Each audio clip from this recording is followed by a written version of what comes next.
أعوذ بالله من الشيطان الرجيم. بسم الله الرحمن الرحيم.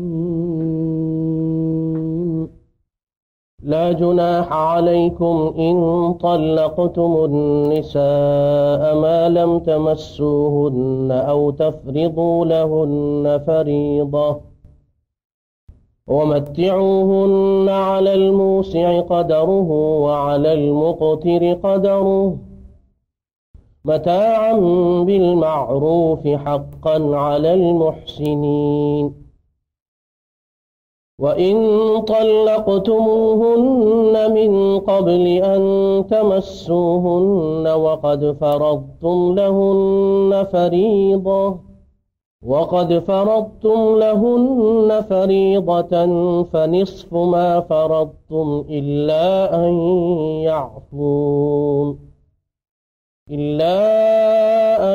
يعفون أو يعفو الذي بيده عقدة النكاح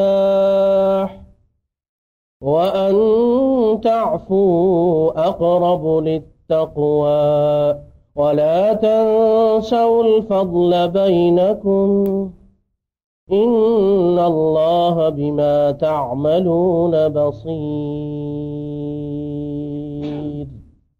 جناح عليكم إن طلقتم النساء ما لم تمسوهن أو تفرضوا لهن فریضہ، تم پر اس بارے میں کوئی گناہ نہیں ہے. لا جناح علیکم، تم پر اس بارے میں کوئی گناہ نہیں ہے. ان طلقتم النساء، اگر تم طلاق دو عورتوں کو، ما وہ عورتیں، لم تمسوہن جن کو تم نے ہاتھ نہ لگایا ہو، او تفرضوا لہن فریضہ یا تم نے مقرر نہیں کیا ان کے لیے حق مہر. ومتعوہن، اور ان کو کچھ خرچہ دینا ہے، علی الموسع وسعت والے پر، قدرہ اس کی طاقت کے مطابق، وعلی المقتر اور تنگ دستی والے پر، قدرہ اس کی طاقت کے مطابق. متاعا، یہ تھوڑا سا فائدہ اور تھوڑا سا خرچہ ہے، بالمعروف، معروف طریقے کے مطابق. حقا، یہ لازم ہے، علی المحسنین، نیکی کرنے والوں پر.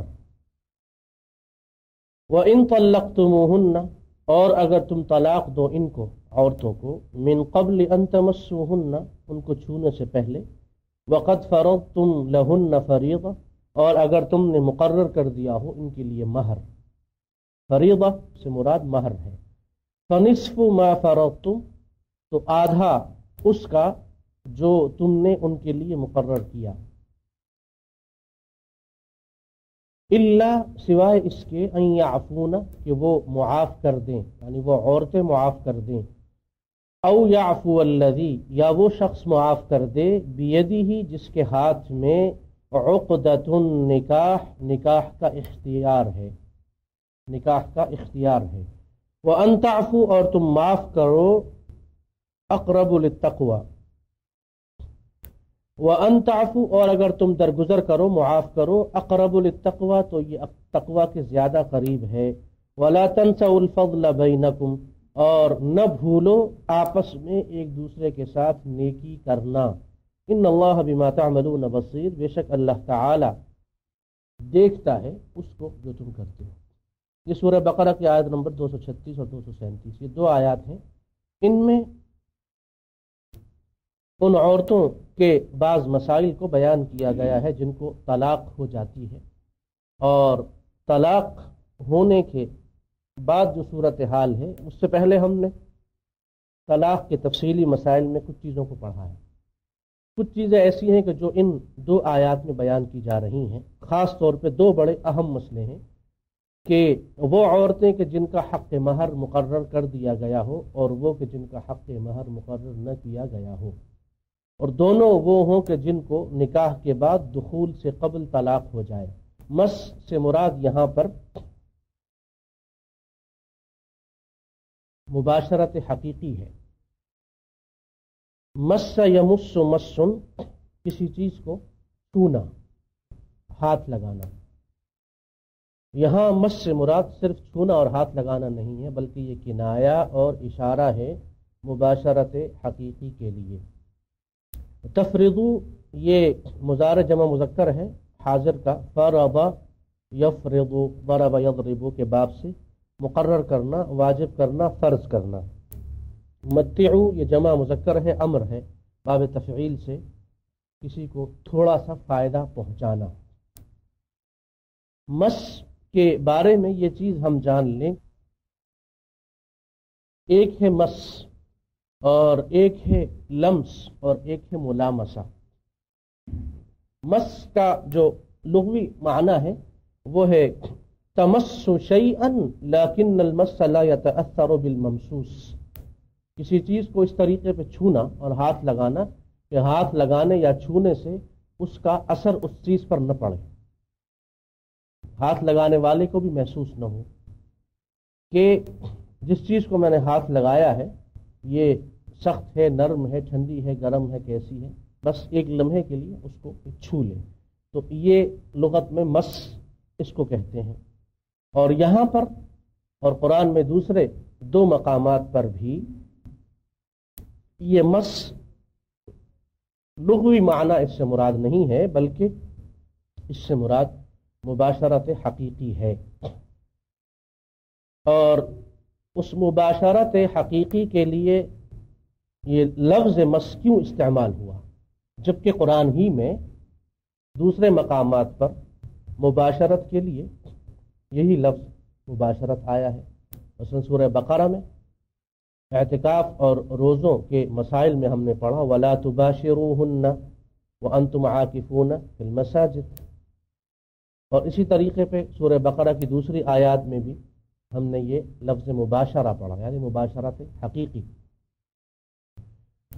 تو علماء نے ارشاد فرمایا کہ قرآن پاک اللہ تعالیٰ کا کلام ہے، اور اس کے ہر لفظ کی ظاہری شکل اور اس کے لغوی معنی اور اس کا وہ معنی جو اس آیت میں استعمال ہوا ہے، اس پر انسان اگر غور و فکر کرے، لغت کی اور تفسیر کی اور حدیث کی اور فقہ کی اور دوسری کتابیں جانچ پڑتال کرے، ان کو پڑھے اور تلاش کرے، تو گھنٹوں، مہینوں اور عمر اس میں صرف ہو جائے۔ ایک ایک لفظ کیا اس لفظ کے اندر جو حروف آتے ہیں، حروف کا مجموعہ لفظ ہوتا ہے، وہ حروف بھی یوں ہی اللہ تعالیٰ نے نہیں نازل کیا۔ اس لیے ہم نے بتایا کہ قرآن کی یہ آیات کے آخر میں جو اللہ تعالیٰ اپنے اسماء مبارکہ کو استعمال کرتا ہے، تو یہ اسماء مبارکہ یوں ہی وزن پورا کرنے کے لیے یا خانہ پوری کے لیے نہیں آتے۔ ہر جو اسم مبارک ہے اس کا اس مسئلے سے گہرا تعلق ہوتا ہے جو مسئلہ اس آیت میں بیان کیا جاتا ہے۔ اب یہاں پر آیت نمبر 236 میں لفظ مس آیا، تو مس ایک تو ہے مس یعنی کسی چیز کو چھونا، ایسا کہ وہ اثر نہ چھونے والے پہ اس پہ کوئی اثر ہو اور نہ جس چیز کو چھوا جاتا ہے اس پہ کوئی اثر ہو۔ اور دوسرا ہے لمس، مس قوی ادراک بظاہر البشر، وہ یہ ہے کہ جس چیز کو چھوا جائے اس کا جو ظاہری حصہ ہے اس کے بارے میں یہ ادراک یعنی احساس انسان کے دل میں پیدا ہو، پتہ چل جائے تھوڑا سا کہ یہ چیز کیا ہے، اس کو ہاتھ لگایا گیا ہے، ٹھنڈی ہے، گرم ہے، نرم ہے، سخت ہے، کپڑا ہے، زمین ہے، پتھر ہے، دیوار ہے، لکڑی ہے، تختہ ہے، لوہا ہے، کیا چیز ہے۔ تو یہ لمس ہے مس کے بعد کا مرحلہ۔ اور ایک ہے ملامسہ۔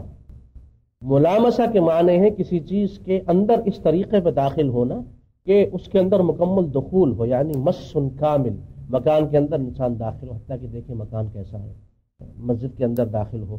تو مباشرت حقیقی کے لیے ملامسہ کا لفظ بھی استعمال ہوتا ہے، اور کنایوں اور اشاروں میں لمس اور مس کو بھی استعمال کیا جاتا ہے۔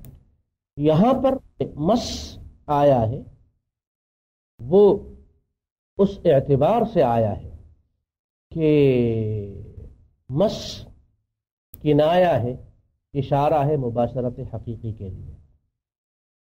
سیدہ مریم علیہ السلام کا قصہ جب ہم نے پڑھا سورہ آل عمران میں آیت نمبر 47 میں اور سورہ مریم کی آیت نمبر 20 میں، تو وہاں وہ یہ کہتی ہیں قالت رب انا یکون لی ولد ولم یمسسنی بشر۔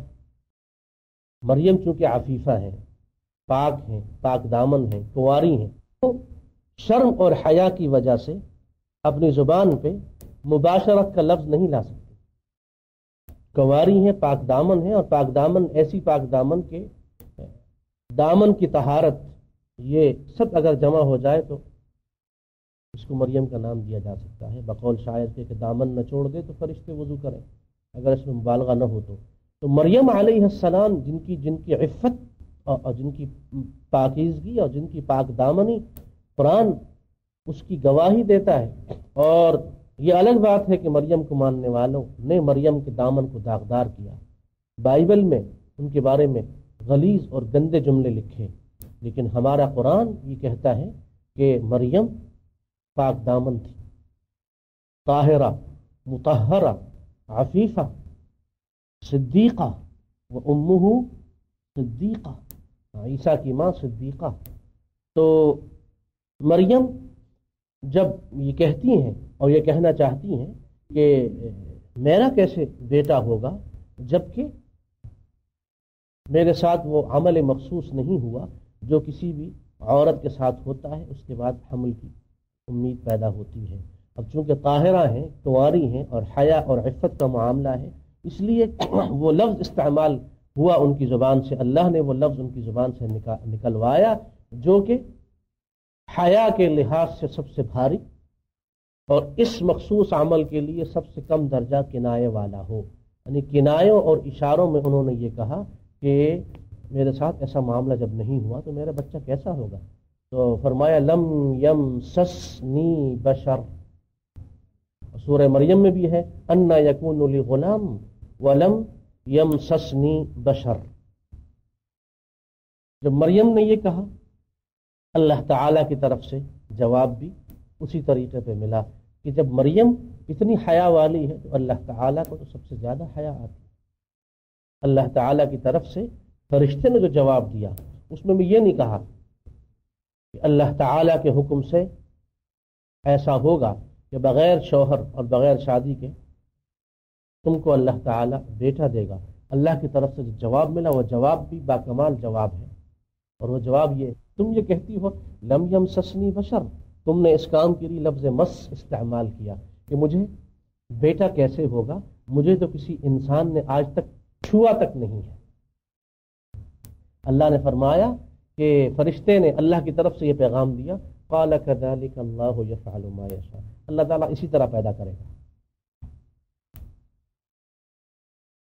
اللہ تعالیٰ نے بھی اس مس کے لفظ کے استعمال کے بعد کہا کہ بات پردے میں ہی رہے، اور اس کے لیے وہی اسلوب ہو جو میری اس پاک بندی نے استعمال کیا۔ جب وہ یہ کہتی ہے لم یمسسنی بشر، مجھے کسی انسان نے چھوا تک نہیں ہے، اللہ کی طرف سے کہا گیا قال كذلك اللہ تعالیٰ اسی طرح کرے گا جیسا وہ چاہتا ہے کرتا ہے، کسی چیز کا نام نہیں لیا۔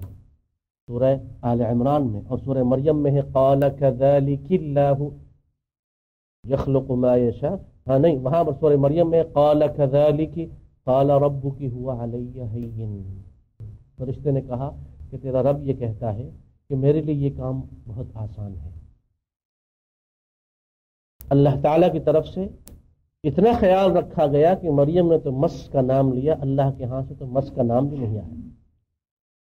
یہ وہ نقطے ہیں جو گہرے غور و تدبر کے بعد اللہ تعالیٰ اپنے بندوں پہ چیزوں کو کھول دیتے ہیں۔ اس لیے کئی وہ لوگ کہ جنہوں نے قرآن کی طویل خدمت کی ہے ان کے بارے میں یہ آتا ہے کہ وہ تہجد کے وقت یا آدھی رات کے بعد قرآن کھول کے بیٹھ جاتے تھے اور فجر تک ایک ہی صفحہ اور ایک ہی آیت اس میں غور و فکر کرتے کہ یہ یہاں لفظ مس کیوں آیا، مباشرت کا لفظ کیوں نہیں آیا، لمس کیوں نہیں آیا، ملامسہ کیوں نہیں آیا، اور اس مفہوم سے ملنے جلنے والی آیات قرآن پاک میں دوسرے کن کن مقامات پر موجود ہیں۔ تو یہ ہے لفظ مس کہ ما لم تمسوہن۔ دوسری چیز یہاں پر جو ہمیں معلوم ہوئی وہ یہ ہے کہ دونوں آیات کے بالکل شروع میں آیت نمبر 236 میں ہے کہ لا جناح علیکم ان طلقتم النساء، اور اگلی آیت کا آغاز بھی ہوا ان طلقتم۔ ان جو ہے یہ حرف شرط ہے، کسی چیز کے حقیقی طور پہ واقع ہونے کے لیے نہیں آتا، بلکہ کسی چیز کے واقع ہونے کے احتمال کے لیے آتا ہے کہ اگر ایسا ہو گیا، اگر ایسا ہو جائے۔ تو یہ حرف کسی چیز یا کسی واقع کے یقینی طور پر ہونے کے لیے نہیں آتا، بلکہ کسی کام یا کسی واقع کے بارے میں یوں آتا ہے کہ اگر یہ کام ہو گیا، یعنی وہ اس کا احتمال ہوتا ہے اس بات کا کہ اگر ہو گیا تو۔ اب یہ لفظ، یہ حرف ان کیوں آیا طلاق سے پہلے؟ علماء نے فرمایا کہ ان کا حرف طلق کے لفظ سے پہلے لا کر اللہ تعالیٰ یہ بتانا چاہتا ہے کہ ہمیں یہ بات پسند نہیں ہے کہ واقعی کوئی شخص اپنی بیوی کو طلاق دے، اس لیے ہم یہ کہتے ہیں کہ اگر تم طلاق دینا چاہو۔ یہ حرف بتاتا ہے کہ اللہ تعالیٰ کو طلاق پسند نہیں ہے۔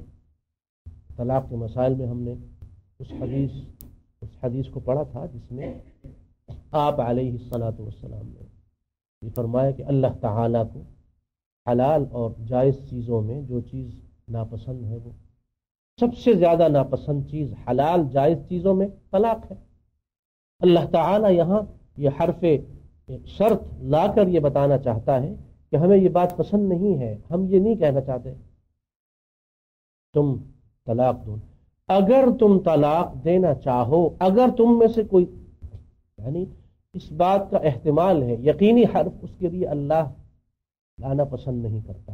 یہ اس بات کی دلیل ہے کہ اللہ کو یہ چیز، یہ عمل پسند نہیں ہے، اس لیے ان طلاق کے لفظ سے پہلے آیا لا جناح علیکم ان طلقتم النساء ما لم تمسوهن او تفرضوا لهن فریضہ۔ وہ عورتیں جن کو طلاق دے دی جائے نکاح کے بعد اور حالت یہ ہو کہ ان کے ساتھ مباشرت نہ ہوئی ہو اور ان کا مہر بھی مقرر نہ کیا گیا ہو۔ مہر کے بارے میں ہم تفصیل سے آئندہ درس میں انشاءاللہ اس مسئلے کو پڑھیں گے کہ مہر کے تمام مسائل کیا ہیں، حق مہر۔ تو مہر یہ وہ حق ہے عورت کا جو نکاح کے وقت اس کے لیے مقرر کیا جاتا ہے، اور کسی بھی نکاح کی صحت کے لیے جو شرائط ہیں ان میں ایک شرط حق مہر بھی ہے۔ اگر کسی نکاح میں مہر مقرر نہیں ہوا تو وہ نکاح صحیح نہیں ہے۔ سہون یا بھول سے ہو جائے تب تو جائز ہے، لیکن اگر کوئی جان بوجھ کر مہر کو نکاح میں ذکر نہیں کرتا تو وہ نکاح نہیں ہوتا۔ مہر واجب ہے اور یہ ہر عورت کا حق ہے۔ تو اگر ایسا ہوا کہ اس کے لیے مہر مقرر نہیں کیا گیا اور نکاح ہو گیا اور اس کے بعد مباشرت سے قبل ہی، نکاح کی فوراً بعد ہی کسی وجہ سے طلاق ہو گئی، تو فرمایا کہ چونکہ اب اس کا مہر ابھی مقرر نہیں ہوا تھا اور اس کو طلاق ہو گئی، تو کیا اس کو یوں ہی چھوڑ دیا جائے؟ فرمایا کہ نہیں، اس کا بھی حق ہے، اور وہ حق یہ ہے کہ متعوہن، ان کو کچھ خرچہ تم دے دو۔ مہر کا نام نہ ہو اور مہر کے برابر کی رقم نہ صحیح، لیکن کچھ نہ کچھ ضرور تم ان کو دے کر رخصت کرو۔ جیسا کہ اگر اس عورت کا مہر مقرر ہوتا اور تم اس کو طلاق دیتے، تم اس کو مہر ضرور دیتے، اسی طریقے پہ اس عورت کو بھی اگر تم نے طلاق دے دی ہے تو مہر مقرر نہیں ہوا تو یہ کوئی ضروری نہیں ہے، کچھ نہ کچھ آپ اس کو ضرور دیں۔ علی الموسع قدر وعلی المقتر قدر، موسع یہ اوسع یوسع ایساع باب افعال سے ہے، اور یہ دوسرا لفظ جو مقتر ہے یہ بھی اقتر یقتر اقتار سے ہے، دونوں باب افعال سے ہیں، اور یہ موسع اور مقتر دونوں اس میں فاعل ہیں۔ الموسع وسعت والا، المقتر مالی لحاظ سے تنگی والا۔ تو جس شخص کی جیسی حالت ہو اس حالت کے مطابق وہ اس طلاق یافتہ عورت کی مدد کرے گا۔ قدر یہ کسی چیز کو تقسیم کرنا اور کسی کی تعظیم کرنا، قدر و منزلت سے بھی، یعنی اسی قدر سے قدر و منزلت ہے۔ اور قدر یقدر یا قدر یقدر، نصر ینصر ضرب یضرب، دونوں ابواب سے اس کے وزن پہ یہ آتا ہے۔ اور قدر ہی کا ایک معنی ہے رزق میں تنگی۔ سورہ الفجر میں اللہ کا ارشاد ہے فَأَمَّا الْإِنسَانُ إِذَا مَا ابْتَلَاهُ رَبُّهُ فَأَكْرَمَهُ وَنَعَّمَهُ فَيَقُولُ رَبِّي أَكْرَمَنِ وَأَمَّا إِذَا مَا ابْتَلَاهُ فَقَدَرَ عَلَيْهِ رِزْقَهُ۔ تو یہاں قدر کی معنی رزق کو تنگ کرنا، اور یہاں پر قدر کا معنی ہے اس کی یعنی طاقت کے مطابق، اس کی حیثیت کے مطابق تقسیم کرنا، کچھ دینا۔ تو الموسع اور المقتر، کسی شخص کو پابند نہیں کیا شریعت نے کہ آپ اتنی چیز لازماً اس عورت کو دیں، بلکہ اس طلاق دینے والے شخص کی اپنی حالت پر ہے۔ اگر وہ وسعت والا ہے تو اپنی مالی وسعت کے لحاظ سے کچھ نہ کچھ دے، اور اگر تنگ دستی ہے وہ علی المقتر تو اس لحاظ سے وہ جتنا دینا چاہتا ہے وہ دے۔ متاعا بالمعروف، یہ وہی متاع متعوہن سے ہے، یعنی یہ تھوڑا سا فائدہ خرچہ ہے معروف طریقے سے۔ معروف کی قید نے یہاں ہمیں یہ بتایا کہ کہیں ایسا نہ ہو کہ عورت کے خاندان والے کسی زیادہ چیز یا اشیاء کا مطالبہ کریں، اس لیے کہا کہ جو عرف عام میں جو چیزیں دی جاتی ہیں یا جو چیزیں مناسب سمجھی جاتی ہیں وہ چیزیں ان کو دے کر رخصت کیا جائے۔ اب یہ سوال پیدا ہوا کہ جب یہ چیز واجب اور فرض نہیں ہے اور یہ کہہ دیا گیا کہ اچھی بات ہے، تو فرمایا کہ نہیں، ہر مسلمان کی یہ صفت ہے کہ وہ ہر نیکی کو پسند کرتا ہے، اور وہ یہ چاہتا ہے کہ اس کی ذات سے نیکیاں ہی پھیلیں، اس کی زبان اور ہاتھ سے دوسروں کو فائدہ ہو۔ تو فرمایا کہ جب تم اس چیز کو پسند کرتے ہو، نیکیوں کو پسند کرتے ہو، اور کسی کے ساتھ حسن سلوک کو پسند کرتے ہو، اللہ تعالیٰ ایسے لوگوں سے محبت کرتا ہے۔ ان اللہ یحب المحسنین، اس لیے فرمایا حقا علی المحسنین، یہ واجب ہے، فرض ہے نیکی کرنے والوں پر، یعنی جو شخص نیکی کا ارادہ کرتا ہے وہ اپنے اوپر اس کو لازم سمجھ لے، اور جس کے ہاں نیکی کا ارادہ نہیں ہے تو وہ اس پہ اس کا کوئی وجوب نہیں ہے، وہ کچھ نہیں دینا چاہتا تو وہ نہ دے۔ اس چیز نے ہمیں یہ بتایا کہ یہ وہ معاملات ہیں جن میں اللہ تعالیٰ نے انسان کو یہ اختیار دیا ہے کہ وہ جتنی کثرت سے اور جتنی بڑی نیکی کمانا چاہے کما سکتا ہے، اور پھر رغبت دلانے کے انداز سے یہ فرمایا کہ حقا علی المحسنین۔ حق کا لفظ یہ بتاتا ہے کہ یہ کوئی ایسا واجب نہیں ہے کہ جو گویا کہ اس کے نہ ادا کرنے پہ کفارہ ہوگا، نہیں، بلکہ یہ وہ واجب ہے کہ جو اللہ تعالی اپنے محبوب بندوں کو محبوب بندہ سمجھ کر ان پر عائد کرتا ہے، اور جب محبت سے ایک چیز ذمہ داری سونپی جاتی ہے تو دوسرا اس شخص جس پہ یہ ذمہ داری سونپی گئی ہے جس کو، وہ محبت سے اس کو انجام دیتا ہے۔ اس لیے فرمایا کہ حقا علی المحسنین، اور محسنین میں احسان کا لفظ لا کر یہ بتایا کہ احسان کوئی معمولی عبادت نہیں ہے، عبادات میں سر فہرست جس عمل کو جو یعنی قیادت حاصل ہے اور فضیلت اور درجات اور اجر اور ثواب کے لحاظ سے وہ احسان ہے۔ حدیث میں آپ علیہ الصلوۃ والسلام سے پوچھا گیا کہ احسان کیا ہے، آپ نے فرمایا کہ احسان یہ ہے کہ تم ایسے اللہ کی عبادت کرو، نیکیاں ایسے انجام دو کہ تم اللہ کو دیکھ رہے ہو، اور اگر ایسا نہیں ہے تو فإنہ یراک، ان تعبد اللہ کأنک تراہ فإن لم تکن تراہ فإنہ یراک۔ لفظ احسان کا یہاں آنا یہ بتاتا ہے کہ مخلوق میں جو ایک دوسرے کے ساتھ احسان والا سلوک کرتے ہیں، اللہ تعالیٰ بھی ان کے ساتھ احسان والا سلوک کرتا ہے۔ ارحموا من فی الارض یرحمکم من فی السماء، اس طرح آپ علیہ الصلوۃ والسلام نے فرمایا، تم زمین والوں کا رحم کرو، آسمان والا تم کا رحم کرے۔ تو تم اگر اللہ کی مخلوق کے ساتھ اچھا سلوک کرو گے، اور اس نازک اور حساس موڑ پہ جس کا تجربہ ان عورتوں کو ہوتا ہے کہ جن کو طلاق ہو جاتی ہے، اس قسم کی عورتوں کے ساتھ زیادہ ہمدردی اور نیکی کی مستحق ہوتی ہیں۔ تو اگر اللہ کے لیے اس بات کی زیادہ کوشش کرو گے، اس طریقے پہ مفسرین نے ارشاد فرمایا کہ سیدنا حسن بن علی رضی اللہ عنہما نے اپنی ازواج میں سے کسی زوجہ محترمہ کو طلاق دی، اور اس کے بعد جب انہوں نے ان کا مہر مقرر نہیں ہوا تھا، اس کے باوجود ان کو بہت زیادہ پیسہ دیا، تو وہ ان کی اہلیہ نے کہا کہ یہ تو متاع قلیل مفارق للحبیب، کہا کہ یہ پیسہ بہت ہو جائے لیکن یہ پھر بھی متاع قلیل ہے، اور حبیب سے رخصتی اور جدائی یہ کڑوی اور بھاری ہے۔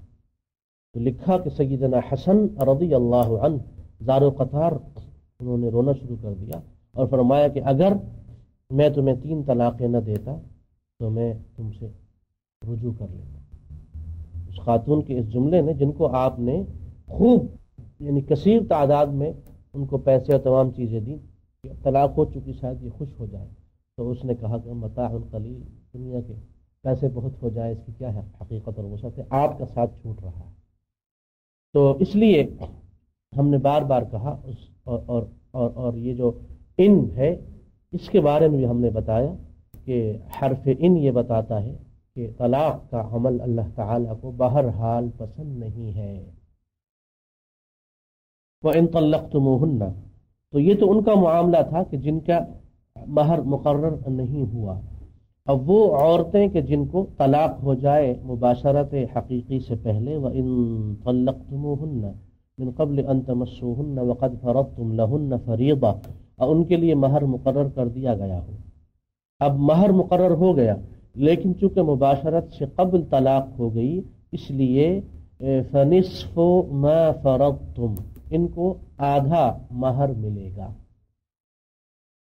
اور یہ خواتین کو خواہ وہ نصف ما فرضتم ہو یا پورا مہر ہو یا بغیر مہر کے مقرر کیے جانے کی وجہ سے تھوڑا بہت کچھ اپنی طرف سے دینا ہو، اس کے بارے میں سورہ احزاب میں اللہ تعالیٰ نے اس چیز کو بیان کیا۔ سورہ احزاب کی آیت نمبر 50 میں کہ قد علمنا ما فرضنا علیہم فی ازواجہم، ان کی عورتوں کے بارے میں ہم نے ان پہ کچھ چیزیں فرض اور لازمی قرار دی ہیں۔ علماء نے فرمایا کہ اس سے مراد مہر ہی ہے۔ اور سورہ نساء کی آیت نمبر 24 میں فرمایا وَأُحِلَّ لَكُم مَّا وَرَاءَ ذَلِكُمْ أَن تَبْتَغُوا بِأَمْوَالِكُمْ مُحْصِنِينَ غَيْرَ مُسَافِحِينَ، اور سورہ نساء کی آیت نمبر 4 میں ہے وَآتُوا النِّسَاءَ صَدُقَاتِهِنَّ نِحْلَةً، وہ عورتیں کہ جن کو تم مہر یا مہر کی مقرر کیے جانے کے بغیر ویسے کچھ دینا چاہو تو دل کی خوشی سے دیا کرو۔ نحلہ ای طیبۃ النفس، یعنی اپنے دل کی خوشی سے دیا کرو، اور یہ چیز ضروری ہے۔ اب یہ جو مس سے قبل کا معاملہ ہے اور مہر کے مقرر کیے جانے کا مسئلہ ہے جو آیت نمبر 237 میں ہے، تو اس صورت میں ایسی عورت کے لیے اس کے مہر کا آدھا ہے، فنصف ما فرضتم، آدھا مہر اس کو ملے گا۔ اور چونکہ نکاح کے بعد مباشرت نہیں ہوئی اس وجہ سے اور گھر نہیں بسا، تو جو مہر مقرر کیا گیا اس کا آدھا اس کو ملے گا اور آدھا اس کو چھوڑنا پڑے گا۔ لیکن پھر وہی یعنی جو انسانی رشتے ہیں یہ اللہ تعالیٰ کی طرف سے بنائے گئے ہیں، اور اللہ تعالیٰ کو ان رشتوں کی حرمت کا بہت خیال ہے۔ اس لیے سورہ نساء کی آیت نمبر 1 کو ہم بار بار دہراتے ہیں کہ واتقوا اللہ الذی تساءلون بہ والارحام۔ تو آیت نمبر 236 میں بھی یہی چیز بیان کی گئی کہ اگرچہ اس عورت کا حق جو مہر کا ہے مقرر تو نہیں ہوا، لیکن اس کے باوجود تم پر اس کا یہ حق ہے کہ تمہارے گھر سے وہ خالی ہاتھ واپس نہ جائے۔ اپنی حیثیت تم خود دیکھ لو، اس کو کچھ نہ کچھ دے کر رخصت کرو۔ تم اگر نیکی چاہتے